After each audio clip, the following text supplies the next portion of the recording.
चाल पे तू देख के पागल भइल बाड़ो हिरनी जैसन चाल पे। ब्यूटी बा तो हर क्यूटी दीवाना भइनी गोरे गाल पे। ब्यूटी बा तो हर क्यूटी दीवाना भइनी गोरे गाल पे।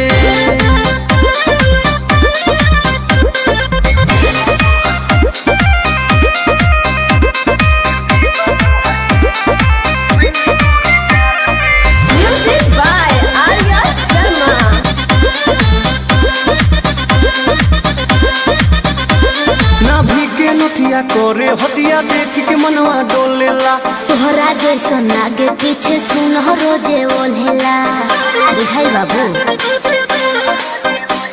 नाभि के नथिया करे हटिया देख के मनवा डोलेला। अरे तोहरा जैसन आगे पीछे सुन रोजे डोलेला।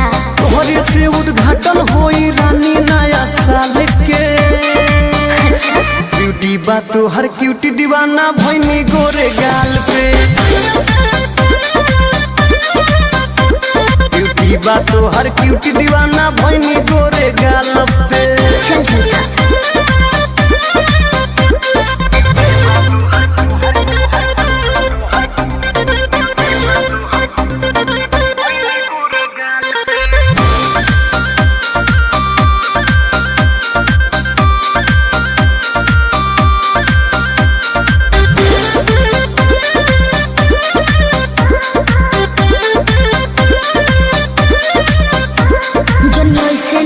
बोला तू बढ़ चढ़ के नहीं बात करो। जनी लपुआ हमके बुझो तू सच कहिला हमार हाथ धरो। तो करे का बात देखते बड़ा जनी वैसे नहीं बोला तू बढ़ चढ़ के नहीं बात करो। जनी लपुआ हमके बुझो तू सच कहिला हमार हाथ धरो। झूठे तू दर्द बनल बाड़ा हमरा हो का पार के।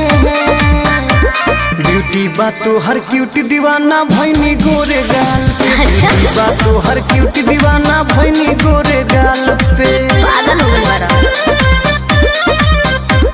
ब्यूटी बा तो हर क्यूटी दीवाना भइनी गोरे गाल पे। पागल हो गई बड़ा।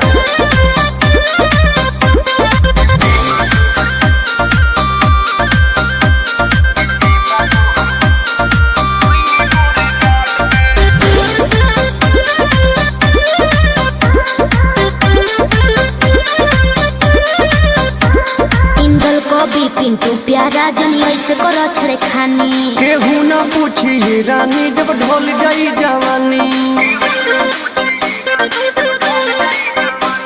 इंदल कहबी पिंटू प्यारा जनी ऐसे करो छड़े खानी। केहू ना पूछी रानी जब ढोल जाई जवानी।